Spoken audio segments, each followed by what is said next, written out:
அந்த பசங்களை பார்த்து சொன்னாங்க, வஅலமு மினல்லாஹி மா லா தஅலமூன்.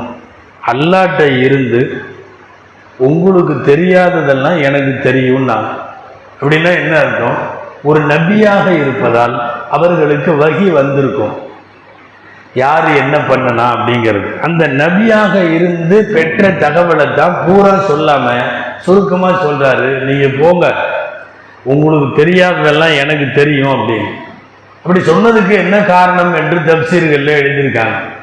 மலக்குல் மௌத்து வந்தப்போ யாக்கூப் அலைஹிஸ்ஸலாம் கேட்டாங்களாம், ரொம்ப நாளா இப்படியே அழுதுகிட்டு என்னாச்சு என்னாச்சு, யூசுஃபுக்கு என்னாச்சு யூசுஃபுக்கு என்னாச்சுன்னே புலம்பிட்டு இருந்ததுனால மலக்குல் மௌத்து வந்த உடனே கேட்டிருக்காங்க, யா மலக்கல் மௌத் ஹல் கபதுத ரூஹ பனி யூசுஃப், ரூஹ இப்னி யூசுஃப், மலக்குல் மௌத்தே என் மகன் யூசுஃபோட ரூஹ வாங்கிட்டீங்களான்னு கேட்டிருக்காங்க.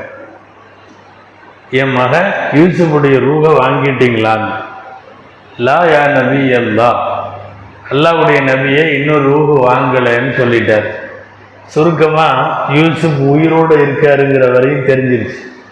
அவங்க கேட்டதுக்கு சொல்லிட்டாங்க, யாரு மலக்குல் மௌத், யூசுப் ரூஹ வாங்கிட்டீங்களான்னு. இல்லை இன்னும் வாங்கலையே அப்படின்ட்டு அங்க காட்டினா அங்க ஏதோ யூசுப் உட்கார்ந்து இருக்கிற மாதிரி தெரியுது. அப்ப மிஸ்ர் தேசத்தை நோக்கி கையை காட்டி இருக்கிறார், அதை அங்கு தேட வேண்டும்ங்கிறது அர்த்தம்.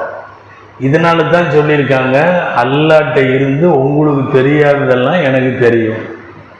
இந்த உங்களுக்கு தெரியாததெல்லாம் எனக்கு தெரியும்னு சொன்னதுல ரெண்டாவது இன்னொரு தப்சீர் என்னன்னா, முதல்ல இந்த யூசுப் சூரா ஆரம்பிச்சதே என்ன, அவங்க கனவு கண்டது. கனவு என்ன, 11 நட்சத்திரங்களும் சூரியனும் சந்திரனும் யூசுஃபுக்கு சஜிதா செய்யற மாதிரி கனவு. அந்த கனவு நல்ல கனவுங்கிறது தந்தைக்கு தெரியும். அந்த கனவு நிச்சயமாக நடக்கும்ங்கிறதும் தெரியும். நிச்சயமாக அந்த கனவு நடக்கும்.